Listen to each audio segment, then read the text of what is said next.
Karena kenapa? Karena dari semua permintaan kita, kalau kita rentetan hidup kita seharian, itu mayoritasnya Allah kabulkan loh. Contoh misal, bukankah kita tiap hari lapar teman-teman sekalian? Tiap hari lapar, baik tiap hari hilang nggak laparnya? Kalau enggak antum tidak akan hidup sekarang. Kalau kelaparan berarti sudah mati kan? Kita cuma bilang lapar, Allah langsung kabulkan. Tinggal mampir ke restoran, tinggal beli atau ada orang kasih, makan. Kita tiap hari haus, terpenuhi hausnya, tiap hari kita capek, ngantuk, tidur. Kita pengen pakai baju, ini semua pakai baju. Tidak ada orang yang tidak pakai baju. Mayoritasnya orang semua pakai baju. Pakai baju, pakai sandal, punya kendaraan. Walaupun memang berbeda jenjang ekonomi mereka. Tapi kehidupan kita sehari-hari teman, mata kita butuh cahaya, hidung kita butuh udara, mulut kita butuh suara, telinga kita juga begitu. Kemudian tangan kita bisa menjamah, punya kepekaan, masih bisa memegang dan seterusnya. Nikmat Allah yang sangat besar, banyak sekali. Gitu. Tidak terhingga. Kehidupan sehari-hari juga sudah membuktikan masalah itu.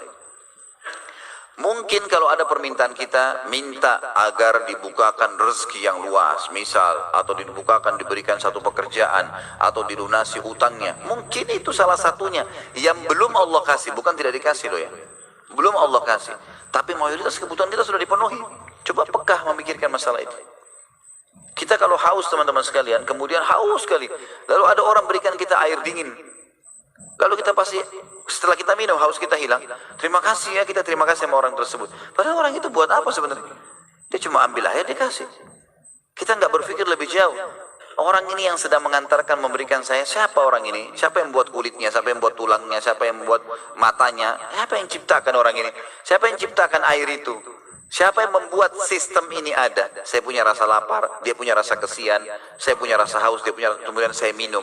Dan siapa yang menghilangkan dahaga? Siapa yang membuat cairan itu bisa masuk dan hanya menghilangkan dahaga? Dan kalau kita rentet semuanya dari mana? Yang tidak mungkin sistem ini terjadi begitu saja tanpa ada penciptanya. Sementara Allah Azza wa Jalla dengan kemahamurahannya hanya menyuruh kita menikmati dan berterima kasih. Itu saja. Lapar silakan pilih yang kamu suka. Tapi halal ya, makan. Kunyah, nikmati, telan. Habis itu selesai. Enggak ada urusan kamu. Masuk dalam tenggorokan kita, semua diproses alami. Selesai. Gitu kan? Yang mana jadi kotoran, yang mana jadi nikmat, ya. Yang mana jadi energi maksud saya. Ini semua sudah diatur dengan sistem. Yang tidak dibutuhkan tubuh dibuang. Kita tiba-tiba punya rasa mules. Kotoran yang luar biasa berbahaya, berbakteri. Diciptakan sistemnya oleh sang pencipta Allah. Bagaimana dia membuangnya. Dia merasa mules, dia tidak bisa tahan, kemudian dia harus buang. Misal. Terus begitu. Roda kehidupan berjalan. Dan ini semua sistem dengan begitu rapi teratur. Kemudian dikatakan fasayudkhiluhum fi rahmatin minhu wa fadl. Yang artinya niscaya Allah akan memasukkan mereka ke dalam rahmat yang besar. Rahmat di dunia diberikan karunia yang luar biasa dan di akhirat masuk surga.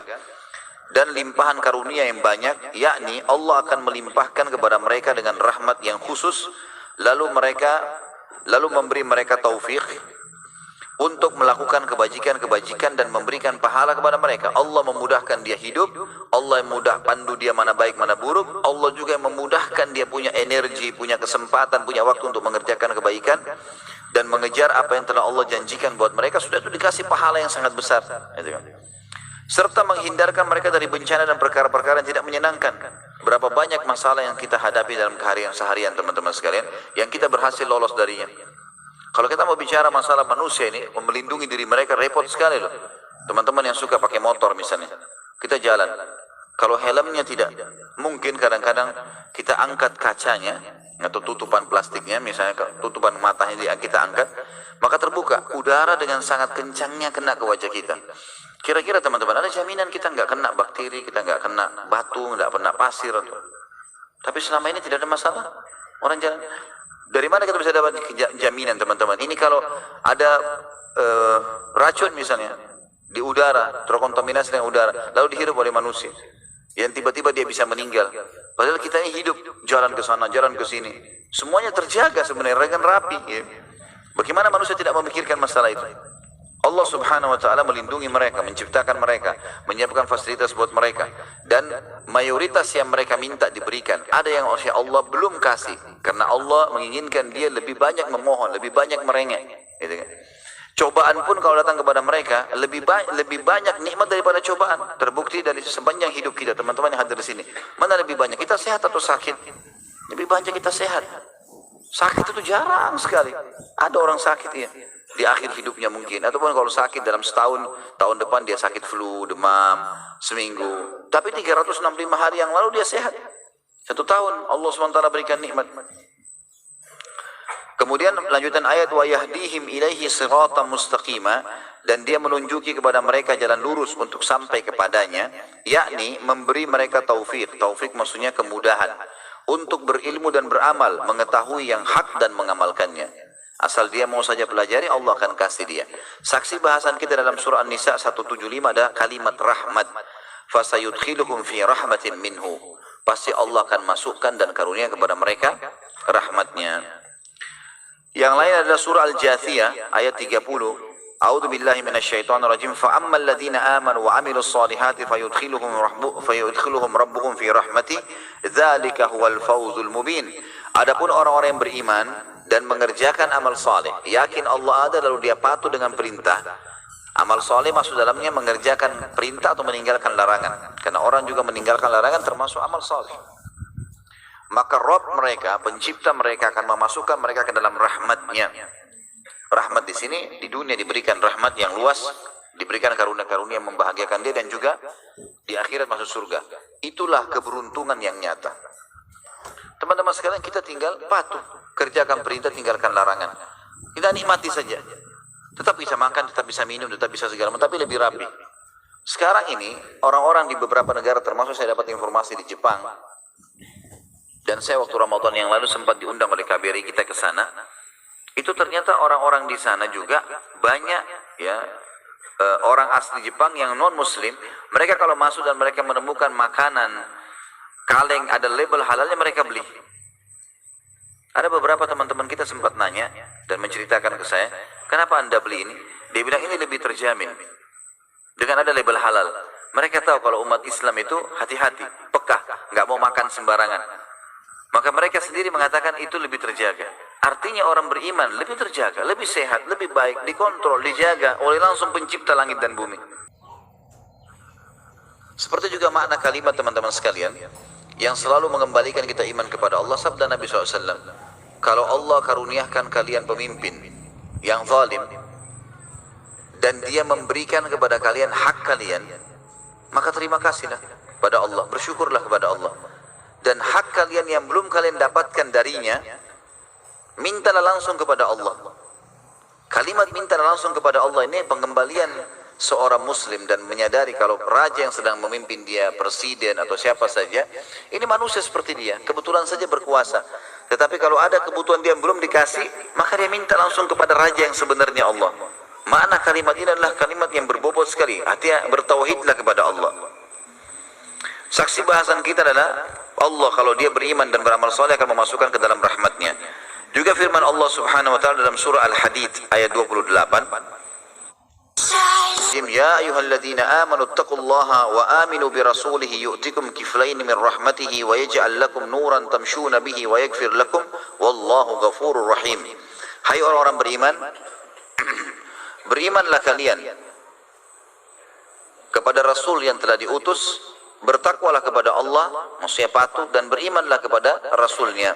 Niscaya Allah memberikan rahmatnya kepadamu 2 bagian atau dua kali lipat, dan menjadikan untuk kalian cahaya, maksudnya panduan agama, dengan cahaya yang kamu dapat berjalan dengannya di atas bumi ini.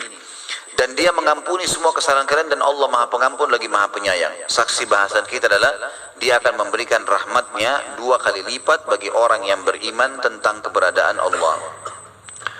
Poin kedua teman-teman sekalian, mentaati Allah dan Rasulnya. Jadi setelah beriman, poin mentaati Allah dan Rasulnya.